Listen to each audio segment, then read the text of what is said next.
En la lectura del testamento, mis padres le entregaron a mi hermana un cheque de $10 millones y a mí me dijeron, gántate lo tuyo.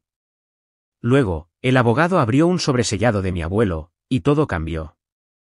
En la lectura del testamento, mis padres sonrieron mientras el abogado le entregaba a Outem un cheque por $10 millones.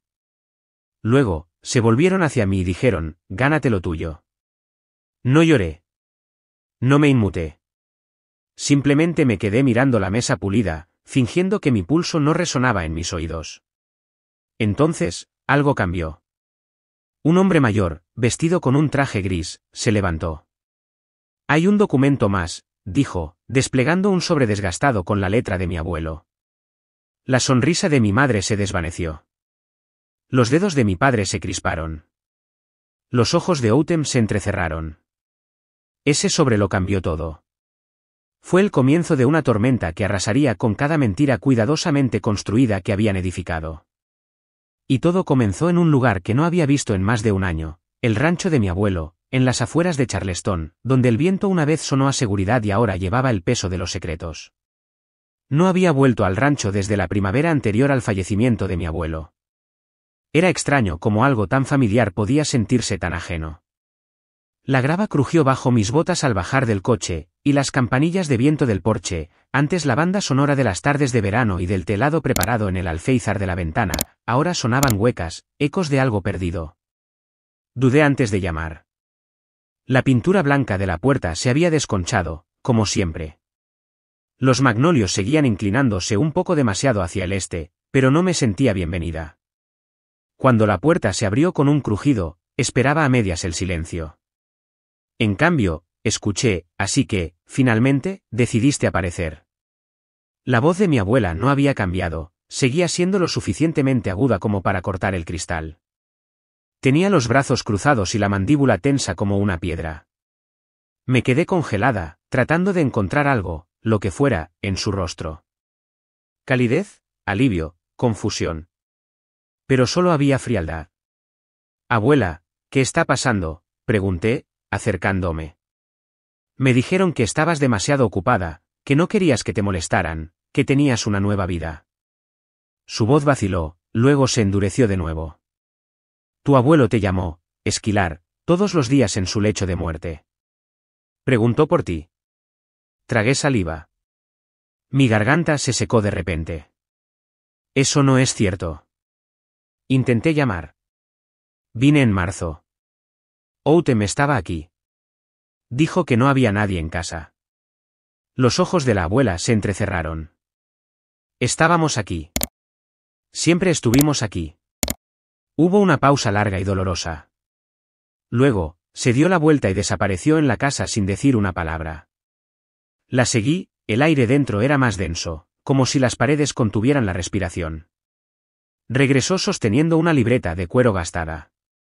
Este es el número al que seguía llamando, dijo, entregándomelo.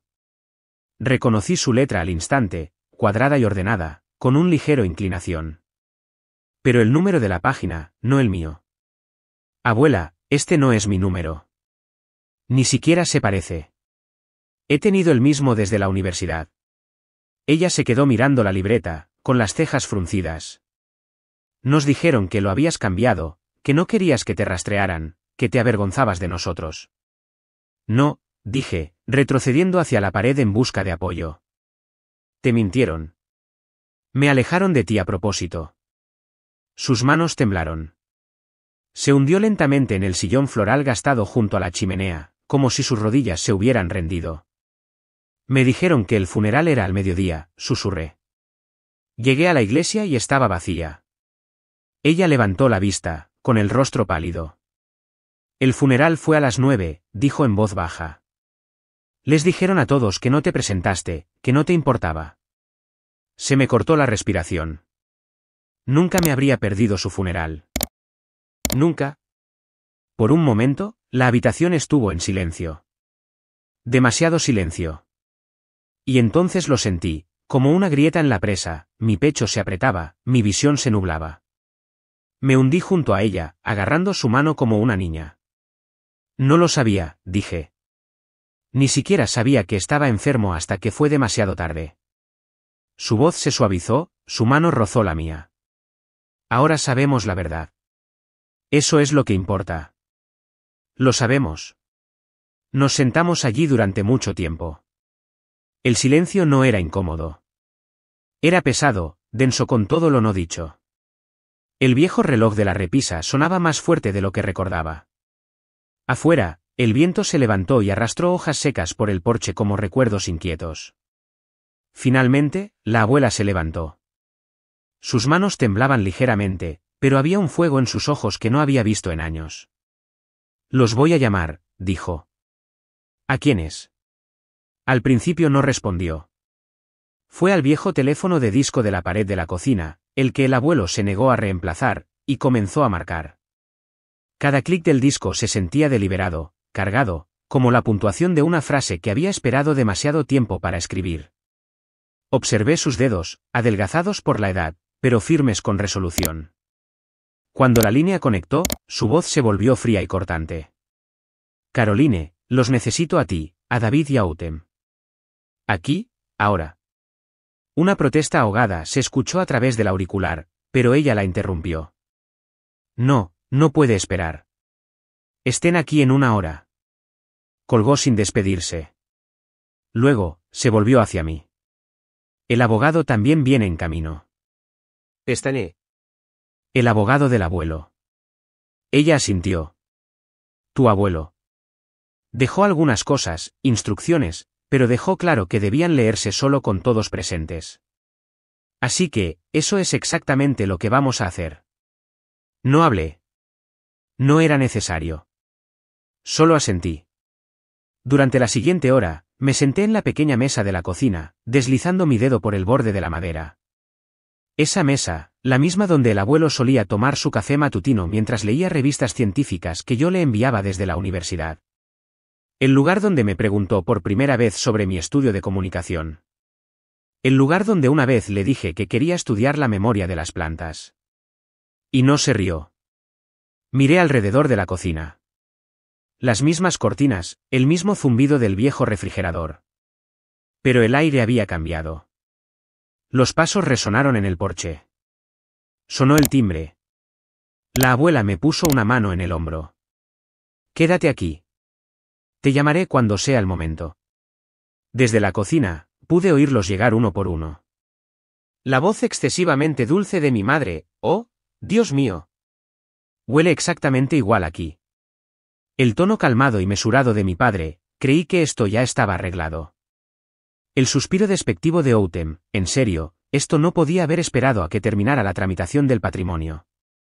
Luego, silencio, y la voz de la abuela, más fría de lo que la había escuchado nunca. «Por favor, siéntense. El señor Arthur Miller viene en camino. Leerá las últimas instrucciones de Walter». Me imaginé sus caras, confundidas, curiosas, un poco molestas. No sabían que yo estaba allí. No sabían lo que estaba a punto de suceder. Y yo tampoco.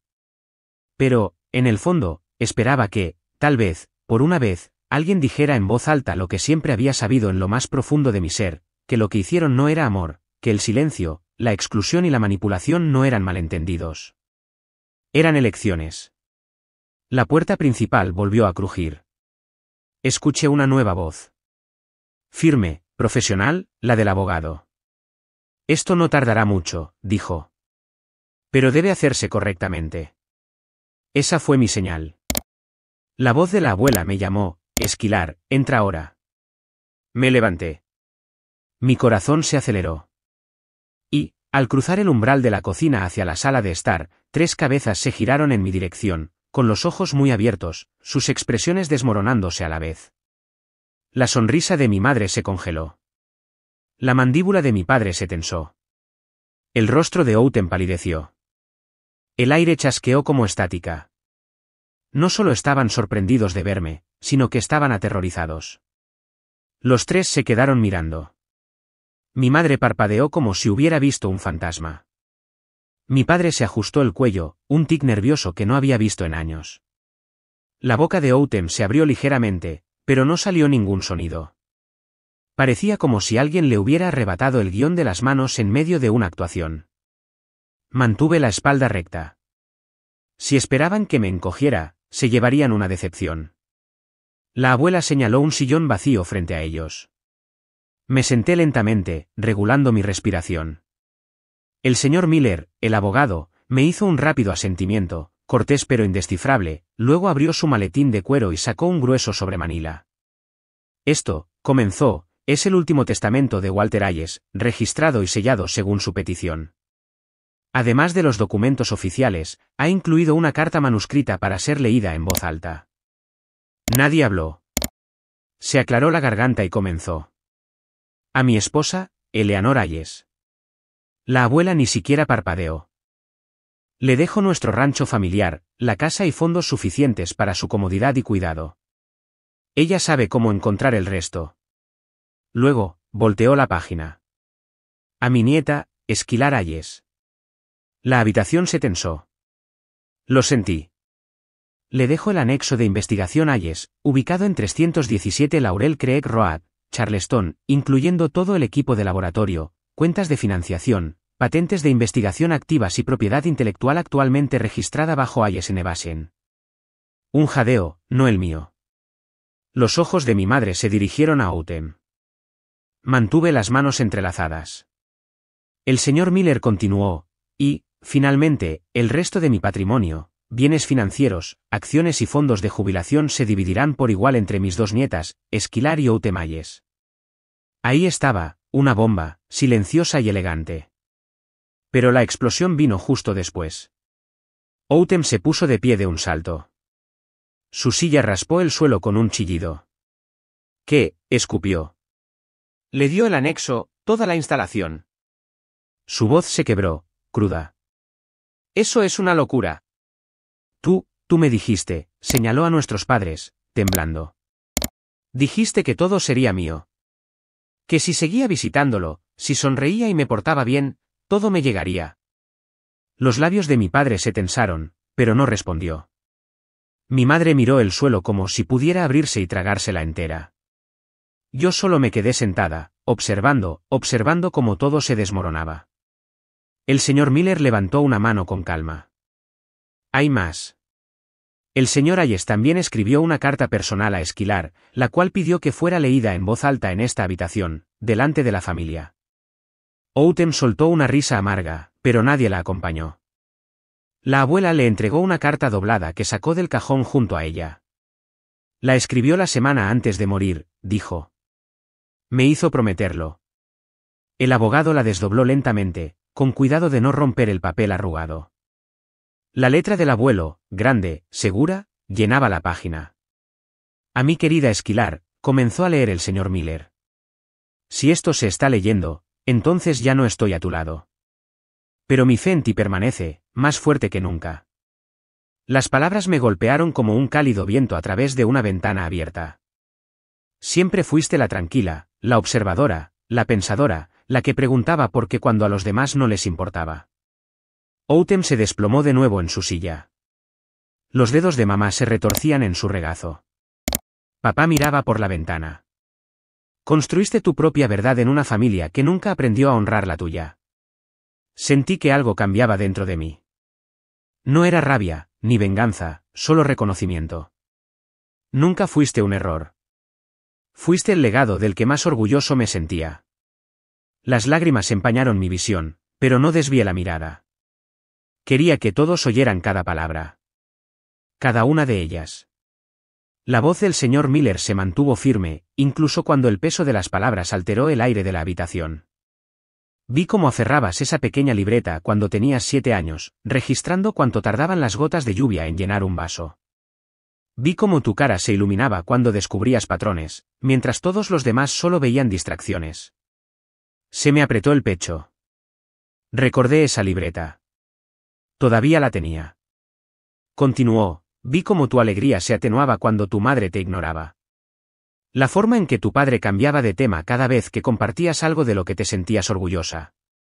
Oí a mi madre inhalar bruscamente. No la miré. Autumn era más fácil para ellos, continuaba la carta. Ella brillaba de todas las maneras que ellos entendían. Pero tú, Esquilar, brillabas de maneras que ellos no podían traducir. Y en lugar de aprender tu idioma, te excluyeron. Autumn se removió en su asiento, con los brazos cruzados con fuerza. No la culpo del todo. Ella interpretó el papel que le dieron. Pero tú escribiste tu propio papel, y eso, mi niña, requiere coraje. Una lágrima rodó por mi mejilla. No la limpié. Recuerdo el día que ganaste tu primera feria de ciencias y me pediste que escondiera el trofeo. Dijiste, quizás si no lo muestro, dejarán de mirarme como si fuera hija de otra persona. Un suspiro bajo y doloroso escapó de algún lugar al otro lado de la habitación. Quizás de mi padre. Te merecías celebración, Esquilar. No invisibilidad. Y aunque no puedo deshacer el daño, puedo darte algo que es completamente tuyo. Un lugar para construir libremente, sin disculpas, sin sus sombras. El señor Miller hizo una pausa, doblando la carta lentamente. El silencio que siguió no estaba vacío. Estaba cargado de recuerdos, resentimiento y algo nuevo, claridad. Me aclaré la garganta. Recuerdo esa feria de ciencias, dije suavemente, rompiendo la tensión. Mamá no vino. Estaba en el ensayo de vestuario de Autumn. Autumn se sobresaltó. Volví a casa después con ese trofeo como si fuera una especie de pecado. Papá finalmente habló. Esquilar, este no es el momento de revivir el pasado. No, dije, mi voz se agudizó. Es el único momento, porque todo lo que recibí de cualquiera de ustedes fue, ¿por qué no puedes ser más como tu hermana? Me volví hacia Autumn. ¿Y de ti? Cada vez que intentaba sentirme orgullosa de algo, lo convertías en una amenaza. Ella se burló. Oh, vamos. Siempre te hiciste la víctima. Yo trabajé por lo que obtuve. Asentí. ¿Quieres decir que visitaste al abuelo cuando te convenía, sonreíste cuando te lo dijeron, dijiste las cosas correctas porque pensaste que valdría la pena? La expresión de Autumn se endureció. ¿Y qué? ¿Crees que eres tan pura? Desapareciste durante años. No, espeté. Me cortaron. Le dijiste a la abuela que no quería verla. Le diste al abuelo un número falso y te aseguraste de que nunca recibiera sus mensajes. Eso no es distancia. Eso es anulación. Mi madre se puso de pie abruptamente. Basta, Esquilar. Estás distorsionando todo. Esta familia ha pasado por mucho. Esta familia, interrumpió bruscamente la abuela, ha estado viviendo una mentira, y dejé que sucediera por demasiado tiempo. Mamá se volvió hacia ella, atónita. Madre, no. La abuela dijo, los vi a todos hacer la vista gorda ante el dolor de Esquilar. Les creí cuando dijeron que a ella no le importaba. Debería haber sabido mejor. Mi padre se removió incómodo en su asiento. Mira, Esquilar tuvo su educación, sus campamentos de laboratorio, sus viajes. Eso no fue gratis. No, dije, no lo fue. Pero tú no pagaste nada de eso. El abuelo sí. Cada centavo, las becas que me encontró, los vuelos, las revistas. Ni siquiera sabías a dónde iba la mitad del tiempo. Mi voz se quebró. Me hacías sentir una carga. Él me hacía sentir vista. Autumn se puso de pie. Esto es ridículo. Me dijeron que lo conseguiría todo. Yo fui la que se quedó. Yo fui la buena hija. No, dije con calma. Tú eras la artista, la elegida. Yo era la oculta. Pero el abuelo no me olvidó. Y ahora ya no puedes borrarme. La cara de Autumn se retorció. ¿Por qué deberías obtener algo? Solo porque eres una pequeña genio triste con una bata de laboratorio. Sonreí ligeramente. No, obtengo algo porque me gané su amor honestamente. Y eso es lo único que nunca entendiste. El amor no es una actuación. Entonces, la abuela se puso de pie. Caminó hacia el centro de la habitación, lenta pero inquebrantable. Lamento que Walter te dejara algo, dijo, mirando directamente a Autumn. Puede que hayas interpretado el papel, pero nunca fue amor. Fue una transacción, y me avergüenza no haberlo visto antes. Se volvió hacia todos ellos. Váyanse. No son bienvenidos aquí. Mi madre jadeó. Mamá, por favor. Fuera, dijo la abuela de nuevo. Ahora. No se movieron al principio. Luego, Outem agarró su bolso y salió a toda prisa, sus tacones golpeando la madera como disparos. Mis padres la siguieron, atónitos y murmurando sobre desafíos legales. Y por primera vez en mi vida, no pudieron llevarse nada. La puerta se cerró detrás de ellos con un clic. No hubo portazo, solo la sensación de algo definitivo. Me quedé allí por un momento, inmóvil, sin saber qué sentir. La habitación estaba en silencio ahora, no tensa, no explosiva, simplemente libre. La abuela pasó a mi lado y se sentó lentamente en el sofá. Sus manos, que habían temblado momentos antes, ahora descansaban tranquilamente en su regazo. Volverán, dije, mi voz apenas un susurro. Siempre lo hacen. Tal vez, respondió. Pero esta vez, no tenemos que dejarlos entrar. Tardé un poco en asimilarlo. Durante tanto tiempo, había operado bajo un contrato silencioso. Si me demostraba lo suficiente, si lograba lo suficiente, si seguía siendo útil, tal vez me verían. Tal vez me llamarían hija, hermana, familia sin inmutarse. Pero, de pie en esa habitación con el eco de las palabras de mi abuelo todavía suspendido en el aire, me di cuenta de algo dolorosamente simple.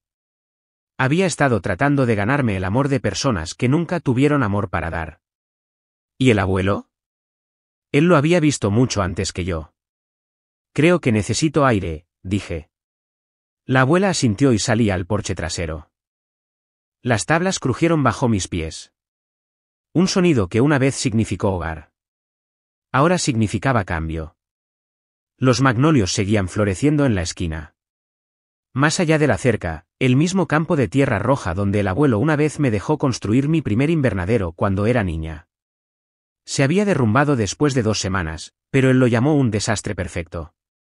Y nos habíamos reído de ello durante años. Pensé en esa niña, de 10 años, con las rodillas sucias, los ojos brillantes, y me pregunté cuánto tiempo había estado enterrada bajo expectativas que no eran las suyas. Cuando volví a entrar, la abuela había puesto una tetera en la estufa. Se movía lentamente ahora, pero sus acciones eran deliberadas. «¿Sabes?», dijo, Walter empezó a planificar ese anexo de investigación hace 5 años, antes incluso de enfermarse. La miré, sobresaltada. Me dijo que quería que tuvieras un espacio que no requiriera permiso para ser tú misma. Sentí las lágrimas antes de que llegaran, silenciosas, limpias, sin temblores, solo liberación. Esa noche, me quedé en mi antigua habitación por primera vez en años. El papel pintado estaba descolorido, el colchón demasiado blando, pero el techo todavía tenía esas estrellas que brillan en la oscuridad que el abuelo me ayudó a pegar cuando tenía 9 años. Le había hecho colocarlas en constelaciones científicamente precisas. Ni siquiera lo había cuestionado. Mientras yacía allí, me di cuenta de algo más. La casa ya no se sentía embrujada. Se sentía recuperada. A la mañana siguiente, preparé café para las 2 y lo llevé a la mesa de la cocina, la misma que solía evitar cuando mis padres visitaban. La abuela dobló el periódico y me dio una sonrisa cansada pero cálida. ¿Y ahora qué?, preguntó. Creo que voy a verlo, dije. El anexo, el laboratorio, asintió. ¿Le gustaría eso? Miré por la ventana. La luz del sol se filtraba suavemente entre las ramas de los magnolios. Por primera vez en mucho tiempo, no sentí que tuviera que huir, demostrar o explicar. No me sentía invisible. Y eso, más que el dinero, más que cualquier herencia, fue el primer regalo real que había recibido de esta familia. La única persona que creyó en mí me había dejado algo más grande que un legado. Me dejó el permiso para empezar de nuevo. La primera vez que vi el anexo, no parecía un laboratorio. Parecía un granero convertido, y eso era exactamente lo que era. Ubicado en el extremo más alejado de un camino polvoriento, en Laurel Creek, el edificio tenía vigas anchas, un techo de hojalata y un par de puertas dobles que parecían pertenecer a un establo de caballos, no a una instalación de investigación. Pero por dentro era magia. El espacio había sido completamente renovado. Paneles de vidrio revestían la pared este, permitiendo la entrada de la luz completa de la mañana. Las mesas estaban cuidadosamente dispuestas con equipo de laboratorio sin usar, microscopios, centrifugadoras, tabletas de datos y una impresora 3D todavía envuelta en plástico. Los estantes contenían cajas sin abrir, etiquetadas con mi nombre. En el centro de la habitación había un banco de trabajo. Encima, mi cuaderno de infancia, el que pensé que había perdido en la universidad, el de páginas rasgadas y letra desordenada y diminutos diagramas de sistemas de comunicación de abejas. Mis rodillas casi cedieron. El abuelo no solo me había construido un laboratorio, me había construido un hogar para mi mente. Durante las siguientes semanas, me mudé al anexo a tiempo completo. Contraté a 2 estudiantes de posgrado, Maya y Noah, amigos de mi programa universitario que compartían la misma obstinada esperanza de que la ciencia aún pudiera ser humana. Empezamos poco a poco, una subvención local para la investigación de microirrigación. Luego, una asociación con una cooperativa agrícola regional para probar rotaciones de cultivos sostenibles. Cometimos errores, quemamos equipos, lloramos por propuestas de subvenciones rechazadas y modelos de datos rotos. Y, sin embargo, seguimos apareciendo todos los días. Abrí las puertas de un lugar que no me pedía explicaciones. Un lugar donde las ideas no eran ridiculizadas, solo probadas. Un lugar donde ser demasiado intensa o demasiado tranquila o demasiado inteligente no era algo por lo que disculparse. Una tarde, después de un rechazo de financiación particularmente brutal, me encontré sola en el anexo. Los demás se habían ido a casa, las luces estaban tenues, y me senté en el suelo junto al armario de almacenamiento, rodeada de impresiones y tazas de café vacías. Metí la mano en mi bolso y saqué la carta del abuelo, la que le pedí al señor Miller que me dejara guardar. La desdoblé, encontré la línea que ya había leído 100 veces, y la susurré en la habitación. Escribiste tu propio papel. No era solo un aliento. Era una instrucción. Esa noche, escribí una nueva propuesta, no para otro sistema de riego, sino para un programa de ciencias para jóvenes en escuelas rurales. Un programa para niños como yo solía ser, tranquilos, curiosos, desapercibidos. Lo llamamos la iniciativa Pequeños Científicos. Nuestro primer año, trabajamos con solo 12 estudiantes. Venían de pueblos donde las escuelas todavía usaban libros de texto anticuados y nadie había llevado nunca un microscopio a clase. Le dimos a cada niño un cuaderno encuadernado en cuero, una réplica del mío, con las palabras del abuelo estampadas en la primera página: escribe las cosas que no entienden. Un día el mundo lo hará. Ese otoño, una niña tímida llamada Chloe, de apenas 13 años, con el pelo siempre en la cara, me mostró páginas de observaciones de comportamiento de abejas que había hecho por su cuenta. Sus cálculos eran torpes, su gramática era salvaje, pero su mente, brillante. Cuando le dije eso, me miró como si le hubiera entregado un planeta. ¿De verdad lo leíste?, susurró. Sonreí. Por supuesto que sí. Y en ese momento, lo entendí. Esto no se trataba de reemplazar lo que perdí. Se trataba de plantar algo nuevo en mejor tierra y dejarlo crecer sin miedo. El correo electrónico llegó 3 años después de la lectura del testamento. Era de un abogado, no el señor Miller, sino alguien que representaba a Outemayes. El asunto era breve: solicitud de visita, anexo de innovación esquilar Hayes. Al principio, me preparé para problemas legales. Asumí que era otro intento de impugnar el testamento, reabrir una cláusula o remover alguna versión del pasado que ya habíamos enterrado. Pero cuando Outem llegó, apenas la reconocí. Habían desaparecido los tacones de diseñador y el pelo perfectamente peinado. Sin maquillaje, un abrigo azul marino demasiado grande para sus hombros. Entró en el vestíbulo principal lentamente, como si no quisiera ocupar espacio. Me paré junto al retrato del abuelo, encima del mostrador de recepción. Ella se detuvo al verlo. Él siempre supo quién eras, dijo en voz baja. Incluso cuando yo no, especialmente cuando yo no. Por un segundo, no supe cómo responder. Así que asentí. Me gustaría verlo, dijo. El laboratorio, el trabajo, lo que has hecho con él. Podría haber dicho que no, pero no lo hice. Le di el recorrido. Caminó a mi lado a través de los complejos de invernaderos, las salas de desarrollo de cultivos, la pared de exhibición de estudiantes con fotos de nuestra iniciativa Pequeños Científicos. No habló mucho, solo hizo preguntas simples y honestas. ¿Cómo financias todo esto? ¿Para qué es este dispositivo? Los niños pueden publicar sus resultados. Cuando llegamos al jardín comunitario, un espacio donde las familias locales cultivan alimentos usando nuestros métodos, ella dejó de caminar. Había niños cosechando lechugas, una madre y un hijo riendo cerca de los contenedores de compost, un padre probando la humedad del suelo con uno de nuestros kits de campo. Autumn se volvió hacia mí. Su voz se quebró. No espero que me perdones. Me quedé en silencio. Solo quería ver lo que él construyó para ti y lo que tú construiste con ello.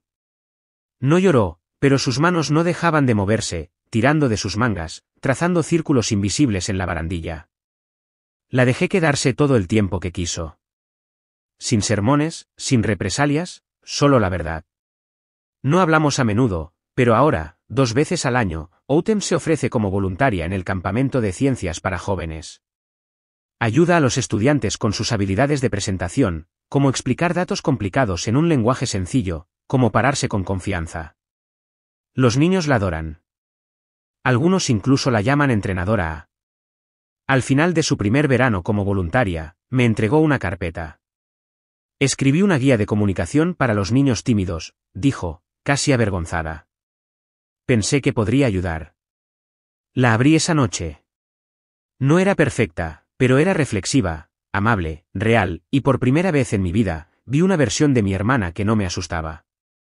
Nunca se disculpó con palabras, no directamente, pero se presenta.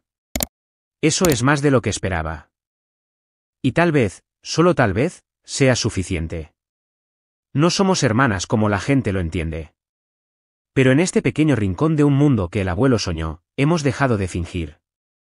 Y de alguna manera, ese es el comienzo de algo verdadero. Han pasado 6 años desde la lectura del testamento. 6 años desde que la puerta principal se cerró de golpe detrás de mis padres y Autumn, sus pasos resonando por el porche como el final de una actuación que nadie aplaudió. No he hablado con mis padres desde entonces. A veces sus nombres aparecen en correos electrónicos que no abro, en comunicados de prensa de caridad o artículos financieros de Florida, donde se jubilaron anticipadamente. No los odio, pero tampoco los extraño. En lo que sí pienso es en el trabajo. El anexo ha crecido más allá de mi imaginación. Lo que comenzó como un granero convertido es ahora un campus de investigación completo, 4 laboratorios, 3 invernaderos y más de 60 acres de campos de prueba. Hemos desarrollado variedades de semillas resistentes a la sequía que ahora alimentan a miles en partes del sur donde los cultivos tradicionales fracasan. Nos hemos asociado con universidades de Kenia a Brasil para compartir hallazgos en agricultura regenerativa. Y el mes pasado, estuve en un escenario en San Francisco, aceptando una subvención nacional para la innovación climática. Las luces eran brillantes, pero no me inmuté.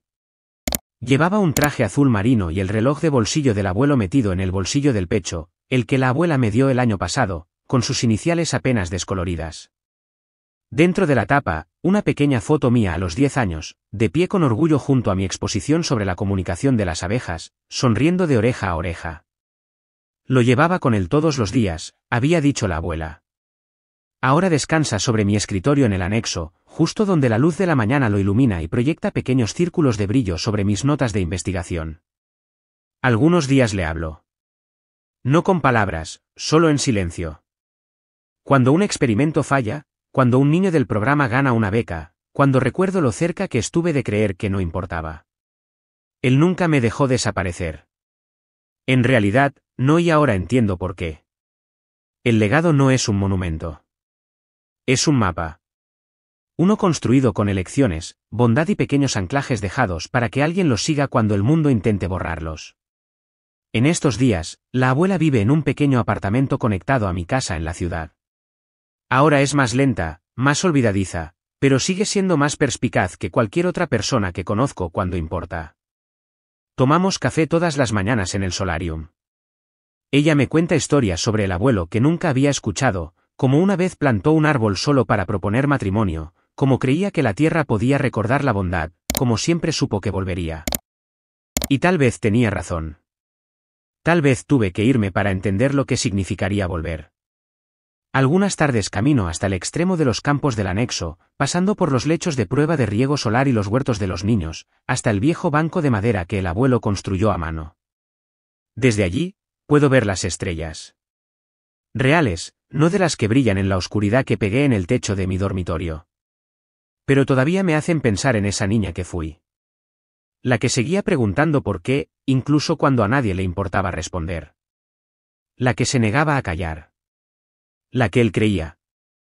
Y en noches como esas, cuando el viento se mueve justo a través de los árboles, juro que puedo escuchar su voz en las hojas. Escribe las cosas que no entienden. Un día el mundo lo hará. Y ahora, finalmente, lo hace.